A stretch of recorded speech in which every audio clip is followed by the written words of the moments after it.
아저씨, 빨리 병원에 오세요. 미나가. 딸 미나의 친구 소연의 목소리가 떨렸습니다. 무슨 일이야? 미나가 옥상에서 제가 가까스로 어떻게 된 거야?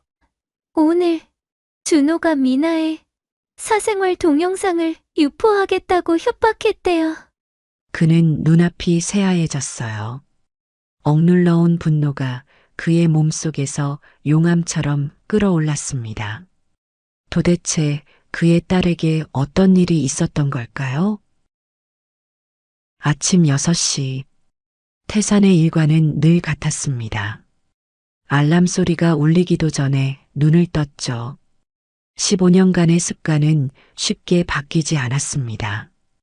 태산은 천천히 몸을 일으켰습니다. 창문 너머로 비치는 새벽빛이 그의 얼굴에 부드럽게 내려앉았어요. 거울 속 얼굴은 58세라는 나이가 무색하지 않게 주름이 깊었습니다.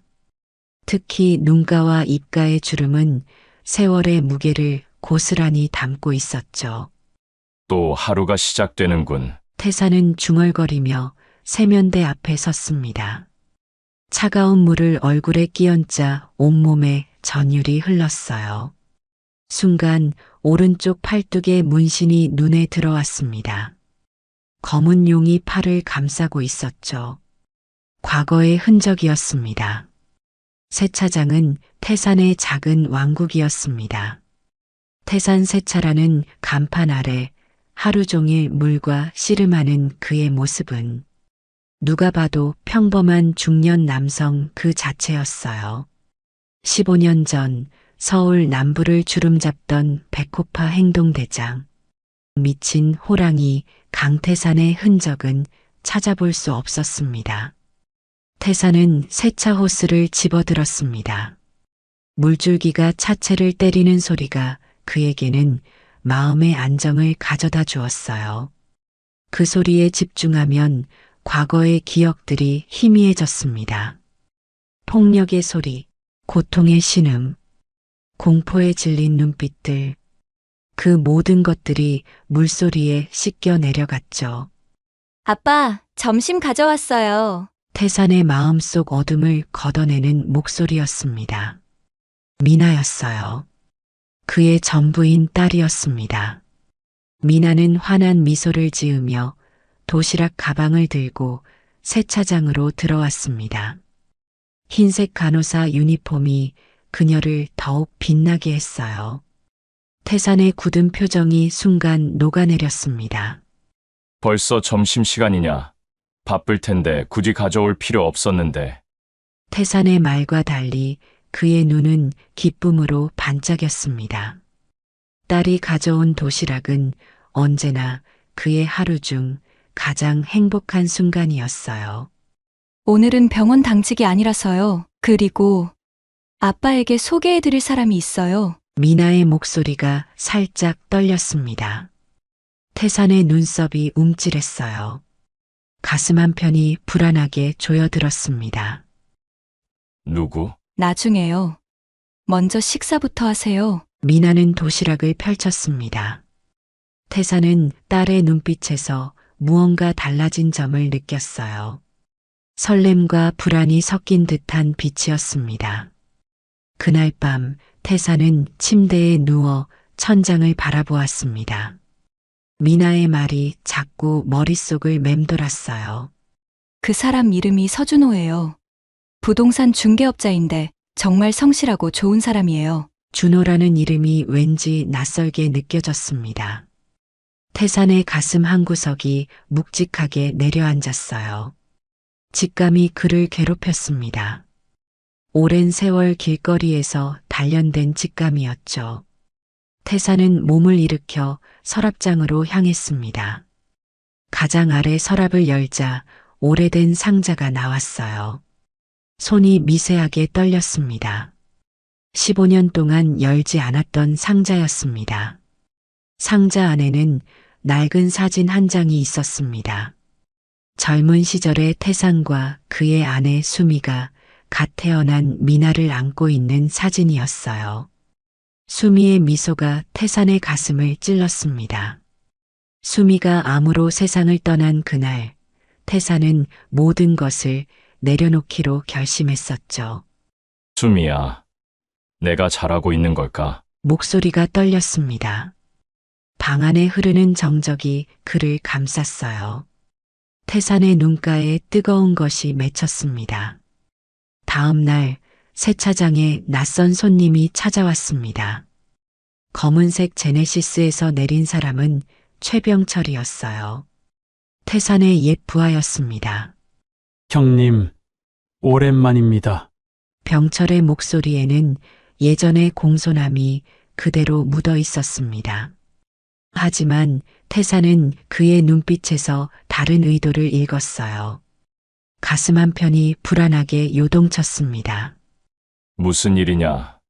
태산의 목소리는 차가웠습니다.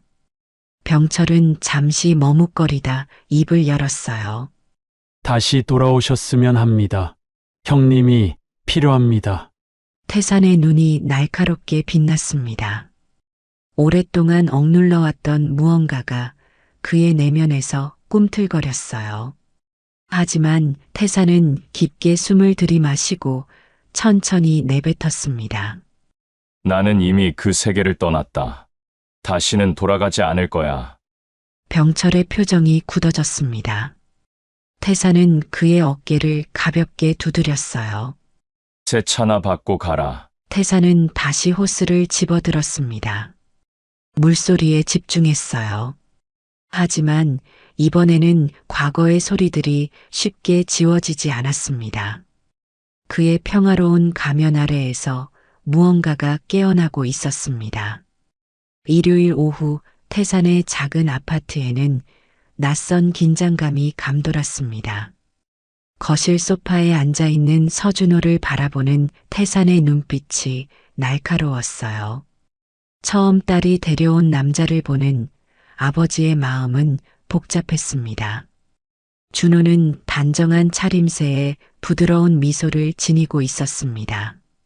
35살이라는 나이가 무색하지 않게 성숙해 보였어요. 하지만 태산의 직감은 끊임없이 경고음을 울렸습니다. 아빠, 이분이 제가 말씀드렸던 준호 씨예요. 미나의 목소리에는 설렘이 가득했습니다.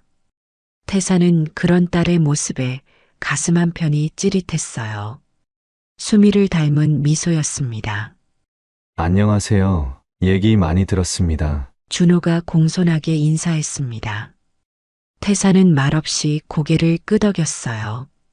준호의 눈빛에서 무언가 진실되지 않은 것을 느꼈습니다. 오랜 세월 길거리에서 살아남은 사람의 직감이었죠. 미나는 주방에서 차를 준비하는 동안 태산과 준호 사이에는 어색한 침묵이 흘렀습니다. 준호가 먼저 입을 열었어요.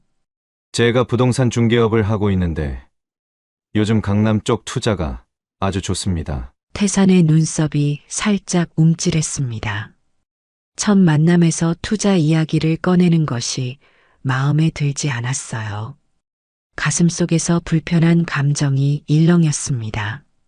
그런 이야기는 관심 없다. 태산의 차가운 대답에도 준호는 흔들림 없이 미소를 지었습니다.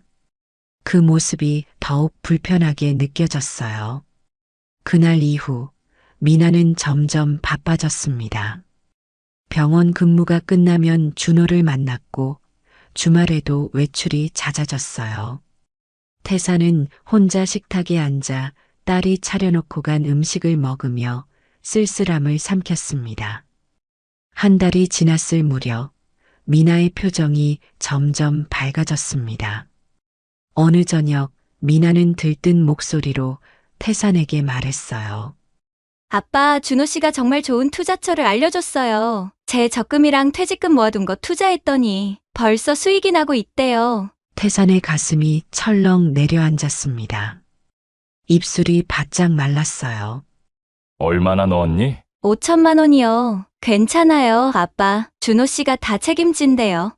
미나의 순진한 미소에 태산의 심장이 쿵 하고 내려앉았습니다. 하지만 딸의 행복한 모습에 더 이상 말을 꺼낼 수 없었어요. 그날 밤 태사는 잠을 이루지 못했습니다. 뒤척이다 결국 컴퓨터 앞에 앉았어요. 서툰 손놀림으로 서준호 부동산을 검색했습니다. 아무 정보도 나오지 않았어요. 태산의 불안감은 더욱 커졌습니다. 다음 날 태산은 오랜 친구인 김영철 경찰서장을 찾아갔습니다. 영철은 태산이 과거를 청산할 때 도움을 준 몇 안 되는 친구였어요. 서준호라고? 잠깐만. 영철은 컴퓨터를 두드렸습니다. 그의 표정이 점점 굳어갔어요. 이것 좀 봐. 화면에는 3년 전 사기 혐의로 입건됐다가 증거 불충분으로 풀려난 서준호의 기록이 있었습니다. 태산의 손에 힘이 들어갔어요. 주먹이 저절로 꽉 쥐어졌습니다. 집으로 돌아오는 길, 태산의 마음은 폭풍우 속에 있었습니다.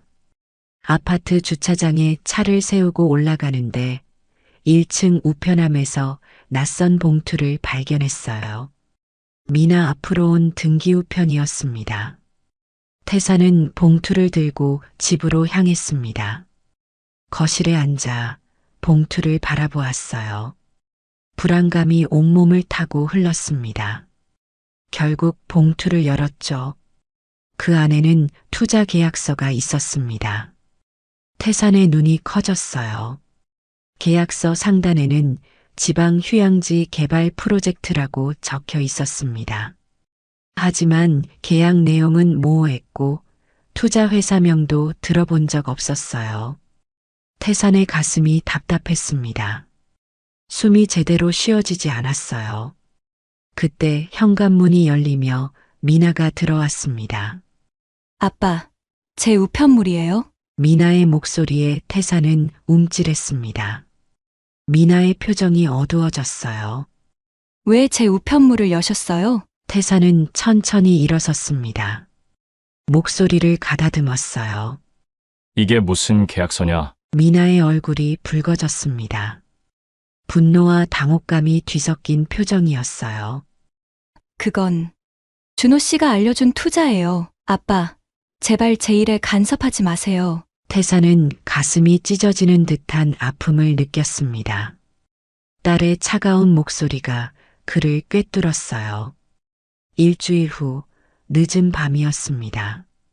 태산은 TV를 보다가 현관문이 열리는 소리에 고개를 돌렸어요. 미나가 들어왔습니다. 그녀의 얼굴은 창백했고 눈은 부어 있었습니다. 태산의 심장이 멈춘 듯 했어요. 미나야, 무슨 일이야? 미나는 아무 말 없이 방으로 들어가 문을 닫았습니다. 태산은 딸의 방문 앞에서 망설였어요. 문 너머로 흐느끼는 소리가 들렸습니다. 태산의 가슴이 무너져 내렸어요. 다음 날 아침 미나는 출근하지 않았습니다. 태산은 조심스레 미나의 방문을 두드렸어요. 들어가도 될까? 대답이 없었습니다. 태산은 천천히 문을 열었어요. 미나는 창가에 앉아 멍하니 밖을 바라보고 있었습니다. 그녀의 눈에는 생기가 사라졌어요.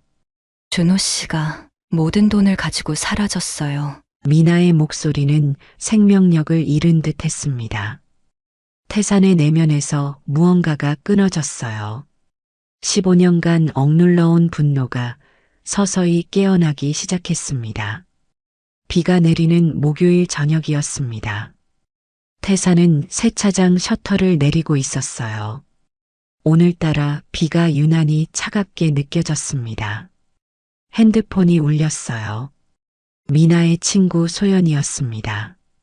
아저씨, 빨리 병원에 오세요. 미나가.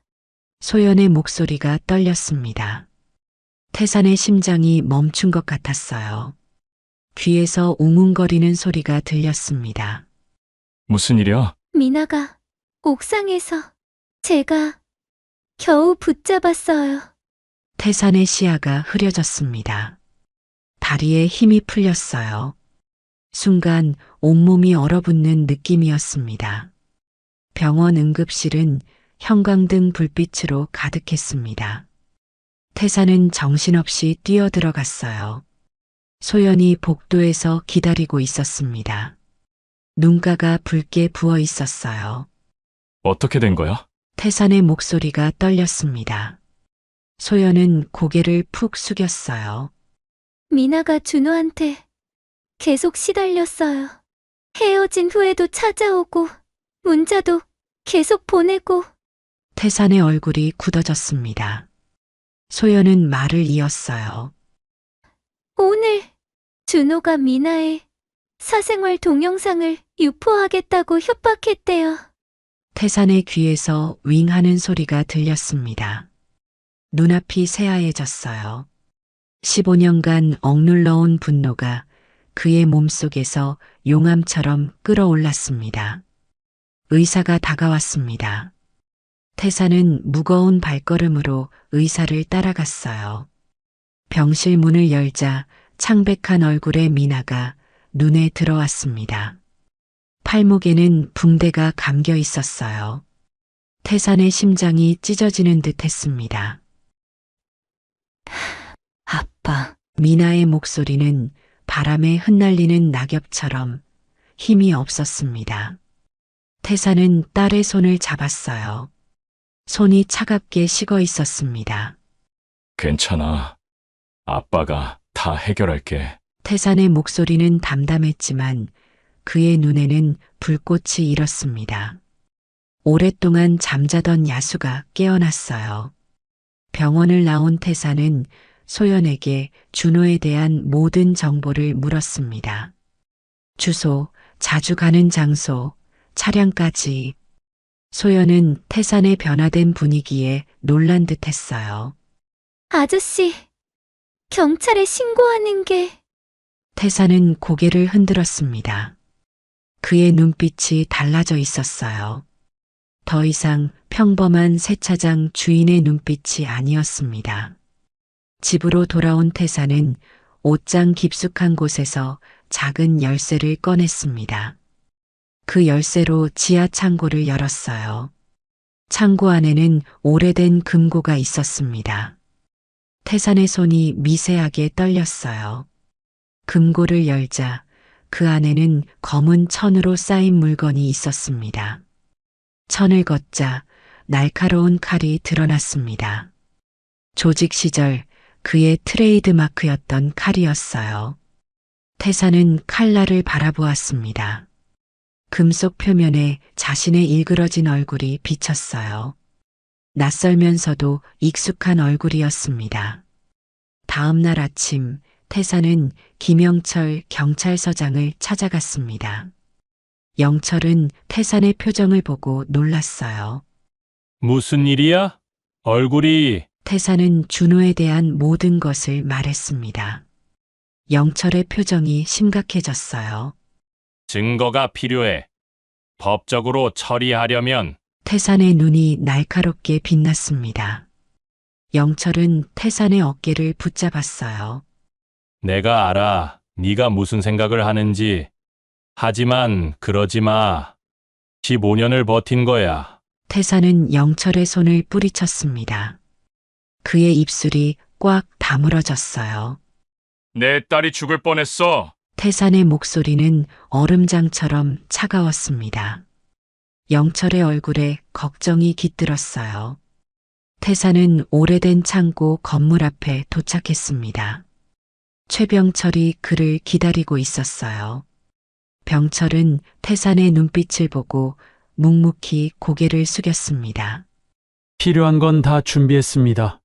태산은 말없이 고개를 끄덕였습니다. 창고 안으로 들어가자 컴퓨터와 모니터들이 보였어요. 병철의 부하들이 장비를 설치하고 있었습니다. 서준호의 모든 정보를 다 캤습니다. CCTV, 전화 기록, 계좌 내역까지. 태산은 모니터를 바라보았습니다. 준호의 일상이 화면에 펼쳐졌어요. 그의 눈이 가늘어졌습니다. 더 많은 피해자가 있어요. 병철의 말에 태산의 주먹이 꽉 쥐어졌습니다. 화면에는 미나 외에도 여러 여성들의 사진과 정보가 있었어요. 모두 준호의 피해자들이었습니다. 태산은 준호의 사진을 노려보았습니다. 가슴속에서 복수의 불길이 타올랐어요. 15년 전 그가 묻어두었던 미친 호랑이가 깨어났습니다. 이제 어떻게 하실 겁니까? 병철의 질문에 태산은 천천히 입을 열었습니다. 그의 목소리는 낮고 위험했어요. 내 딸을 괴롭힌 대가를 치르게 할 거야. 태산의 눈에는 더 이상 망설임이 없었습니다. 강변에 있는 폐창고를 준비하라고 병철에게 지시했어요. 복수의 그림자가 서서히 태산을 덮기 시작했습니다. 새벽 3시 태산의 눈은 모니터에 고정되어 있었습니다. 병철이 마련한 은신처는 강남의 오피스텔 한 구석이었어요. 컴퓨터 화면에는 서준호의 일상이 고스란히 담겨 있었습니다. 태산은 이틀 동안 거의 잠을 자지 않았어요. 눈가에 피로가 서렸지만 그의 눈빛은 날카로웠습니다. 형님, 이건 서준호의 통화 기록입니다. 병철이 태산에게 서류를 건넸습니다. 태산은 서류를 천천히 훑어보았어요. 준호가 미나 외에도 여러 여성들과 연락한 흔적이 있었습니다. 태산의 눈이 가늘어졌어요. 이 번호들 모두 확인해. 태산의 목소리는 얼음장처럼 차가웠습니다. 병철은 고개를 끄덕였어요. 그는 태산의 변화를 느꼈습니다. 15년 전 미친 호랑이의 기운이 돌아온 것 같았어요. 태산은 준호의 사진을 벽에 붙였습니다. 35세, 키 180cm, 몸무게 75kg. 그의 일상 패턴, 자주 가는 장소, 만나는 사람들까지 모두 파악했어요. 사냥감을 연구하는 맹수처럼 태산은 준호의 모든 것을 익혔습니다. 추가 정보가 있습니다. 병철의 부하가 노트북을 들고 들어왔습니다. 그는 화면을 켜고 태산에게 보여주었어요. 준호의 계좌 내역이었습니다. 미나에게서 받은 5천만 원 외에도 여러 여성들에게서 받은 거액의 송금 기록이 있었어요. 태산의 손이 부르르 떨렸습니다. 이 자식이 정말 태산의 목소리가 떨렸습니다. 가슴속에서 분노가 끓어올랐어요. 미나의 창백한 얼굴이 떠올랐습니다.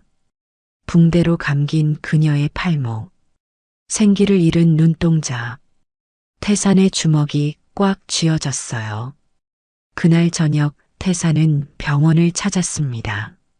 미나는 여전히 약에 취한 듯 멍한 눈빛이었어요. 태산은 딸의 손을 잡았습니다.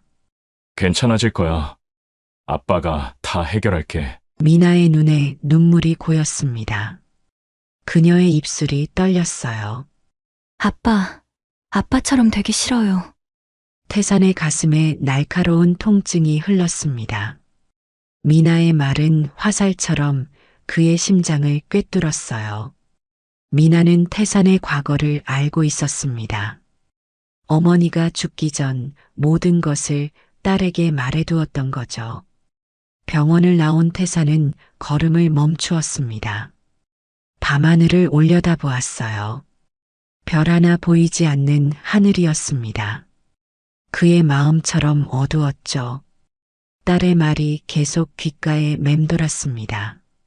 태산은 강변의 폐창고로 향했습니다. 병철이 준비해 놓은 곳이었어요. 녹슨 철문을 열고 들어가자 차가운 공기가 그를 맞았습니다. 태산은 창고 안을 둘러보았어요. 철제 의자 하나, 로프, 그리고 작은 테이블 위에 놓인 검은 천으로 쌓인 물건. 그의 칼이었습니다. 모든 준비는 끝났습니다. 내일 서준호를 데려올 수 있습니다. 병철의 말에 태산은 고개를 끄덕였습니다. 하지만 그의 눈에는 미묘한 망설임이 깃들었어요. 딸의 말이 계속 마음에 맴돌았습니다. 그날 밤 태사는 집으로 돌아와 옛 사진첩을 펼쳤습니다. 수미와 함께 찍은 사진들, 아기였던 미나의 사진들, 행복했던 시간의 조각들이었어요. 태산의 손가락이 사진 위를 천천히 쓸었습니다. 눈가에 뜨거운 것이 맺혔어요. 수미야, 내가 지금 잘하는 걸까? 태산의 목소리가 떨렸습니다. 방 안에 흐르는 정적이 그를 감쌌어요. 문득 핸드폰이 울렸습니다. 영철이었어요. 태산아, 네가 뭘 계획하는지 알아. 하지만 그러지 마라. 태산은 말없이 전화를 들었습니다. 영철의 목소리가 계속되었어요. 네가 15년 동안 지켜온 것을 하루아침에 무너뜨리지 마. 법대로 해결하자. 태산의 눈가에 주름이 깊게 패였습니다. 가슴속에서 싸움이 벌어졌어요. 복수에 대한 갈망과 딸에 대한 사랑 사이의 싸움이었습니다. 늦었어. 태산은 짧게 말하고 전화를 끊었습니다. 영철의 말이 귓가에 맴돌았어요. 하지만 그의 결심은 이미 굳어져 있었습니다. 다음 날 저녁 모든 준비가 끝났습니다. 병철은 태산에게 고개를 숙였어요. 서준호가 오늘 강남의 한 술집에 간다고 합니다. 그곳에서 납치하기 좋을 것 같습니다. 태산은 고개를 끄덕였습니다. 거울 속 자신의 모습을 바라보았어요. 15년 만에 검은 정장을 입은 자신의 모습이 낯설었습니다. 그는 천천히 손목시계를 채웠어요. 수미가 마지막으로 선물해준 시계였습니다. 밤 10시, 태산은 준호가 자주 가는 술집 근처에 차를 세웠습니다. 그는 차 안에서 준호가 나타나기를 기다렸어요. 가슴이 무겁게 뛰었습니다.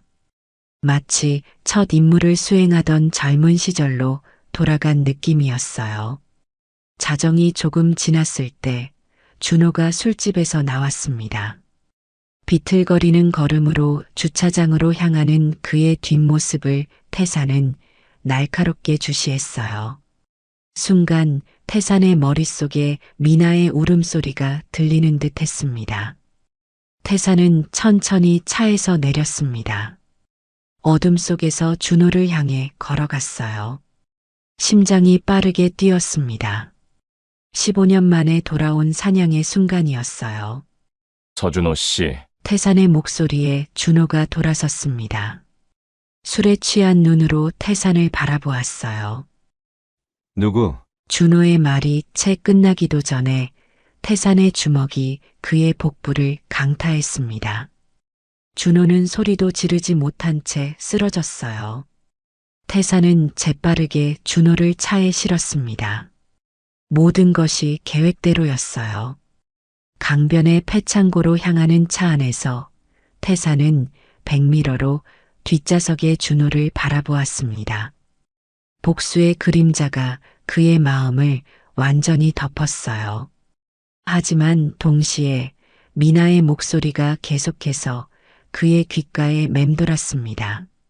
아빠, 아빠처럼 되기 싫어요. 패창고의 철문이 무겁게 열렸습니다. 태산은 의식을 잃은 준호를 의자에 앉혔어요. 창고 안은 차갑고 습했습니다. 천장에서 떨어지는 물방울 소리만이 정적을 깨뜨렸어요. 태산은 천천히 준호의 손과 발을 묶었습니다. 매듭을 짓는 그의 손놀림은 15년 전과 다르지 않았어요. 형님, 모든 준비가 끝났습니다. 병철이 낮은 목소리로 말했습니다. 태산은 고개를 끄덕였어요. 병철은 조용히 창고를 나갔습니다. 이제 창고 안에는 태산과 준호만 남았어요. 태산은 테이블 위에 놓인 검은 천을 바라보았습니다. 그 아래에는 그의 칼이 있었어요.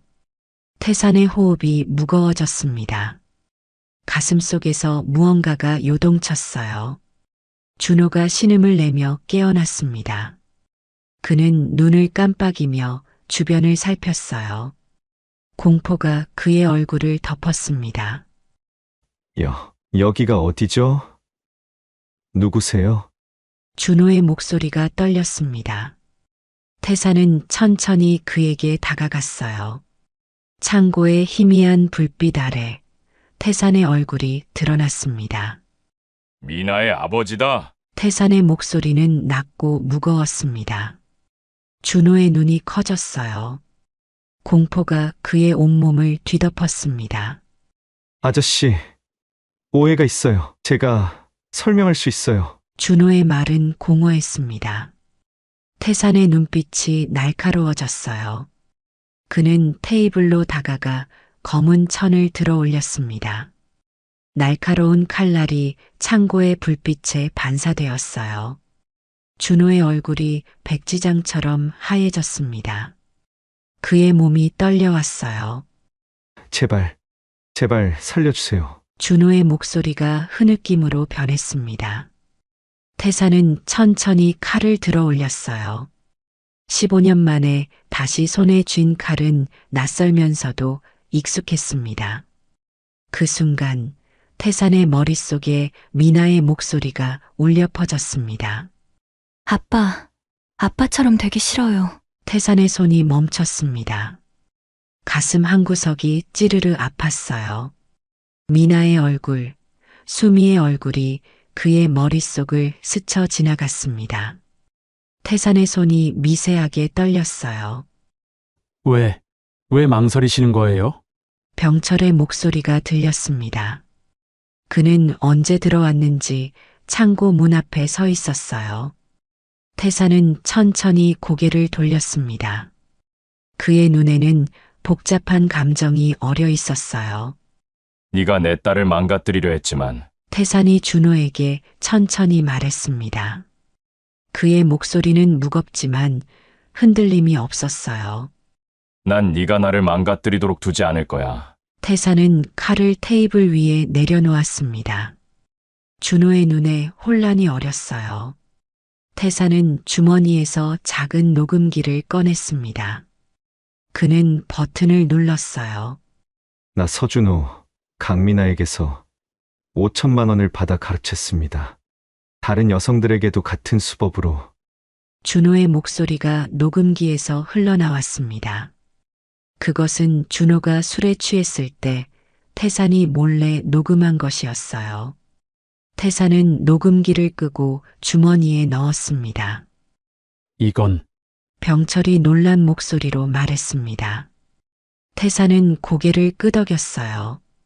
영철에게 넘길 증거야. 태산의 눈빛이 달라졌습니다. 더 이상 복수에 불타는 맹수의 눈빛이 아니었어요. 그의 눈에는 깊은 평화가 깃들어 있었습니다. 태산은 준호에게 다가갔습니다. 준호는 공포에 질려 몸을 떨었어요. 하지만 태산은 그의 묶인 손을 풀어주었습니다. 너는 법의 심판을 받게 될 거야. 태산의 목소리는 담담했습니다. 그는 병철에게 고개를 돌렸어요. 영철에게 연락해. 모든 증거와 함께 이놈을 넘기자. 병철의 눈에 놀라움이 어렸습니다. 하지만 그는 태산의 단호한 눈빛을 보고 고개를 끄덕였어요. 다음 날 아침 태산은 병원을 찾았습니다. 미나는 창가에 앉아 있었어요. 그녀의 얼굴은 여전히 창백했지만 눈빛에는 작은 생기가 돌아와 있었습니다. 서준호가 체포됐대요. 미나가 조용히 말했습니다. 태산은 딸의 옆에 앉았어요. 그는 미나의 손을 조심스럽게 잡았습니다. 이제 다 끝났어. 태산의 목소리는 부드러웠습니다. 미나의 눈에 눈물이 고였어요. 아빠, 어떻게 하신 거예요? 미나의 목소리가 떨렸습니다. 태산은 딸의 눈을 바라보았어요. 법대로 했어. 네가 원하는 대로. 미나의 눈에서 눈물이 흘러내렸습니다. 그녀는 아버지의 손을 꼭 쥐었어요. 고마워요. 며칠 후 영철이 태산에게 연락했습니다. 준호의 휴대폰에서 다른 피해자들의 정보가 발견됐다는 소식이었어요. 경찰 수사가 확대되면서 준호의 모든 범죄가 드러나기 시작했습니다. 태산은 세차장으로 돌아왔습니다. 그는 호스를 집어들고 물줄기를 차체에 뿌렸어요. 물소리가 그의 귓가를 채웠습니다. 이번에는 과거의 소리들이 완전히 씻겨 내려가는 것 같았어요. 한 달 후, 미나는 병원에서 퇴원했습니다. 태사는 딸을 데리고 병원 옥상으로 올라갔어요. 그곳에서 바라보는 서울의 전경은 눈부시게 아름다웠습니다. 아빠, 당신이 진정한 강함이 무엇인지 보여줬어요. 미나의 목소리는 따뜻했습니다. 태산의 눈가에 주름이 깊게 패였어요. 미소였습니다. 진정한 강함은 참는 것이 한다. 태산은 딸의 어깨를 감싸 안았습니다. 따스한 봄바람이 두 사람을 감쌌어요. 1년 후 태산은 세차장 의자에 앉아 신문을 읽고 있었습니다. 기사에는 서준호가 징역 10년을 선고받았다는 내용이 실려 있었어요. 태산은 신문을 접고 하늘을 올려다보았습니다. 구름 한 점 없는 맑은 하늘이었어요. 핸드폰이 울렸습니다. 미나였어요. 아빠, 오늘 제가 상담 봉사활동 시작하는 날이에요. 응원해주세요. 미나의 목소리는 활기찼습니다. 태산의 입가에 미소가 번졌어요. 잘할 거야. 네 엄마처럼. 태산은 전화를 끊고 세차장 앞에 서 있는 차들을 바라보았습니다. 그의 마음은 15년 만에 진정한 평화를 찾은 것 같았어요. 이것이 그의 진정한 마지막 전쟁이었습니다. 그리고 그는 폭력이 아닌 사랑으로 승리했음을 알았습니다. 오늘의 이야기는 어떠셨나요? 구독과 좋아요는 이야기를 이어가는 힘이 됩니다. 귀중한 시간 함께 해주셔서 감사합니다. 행복 가득 건강한 하루 되세요.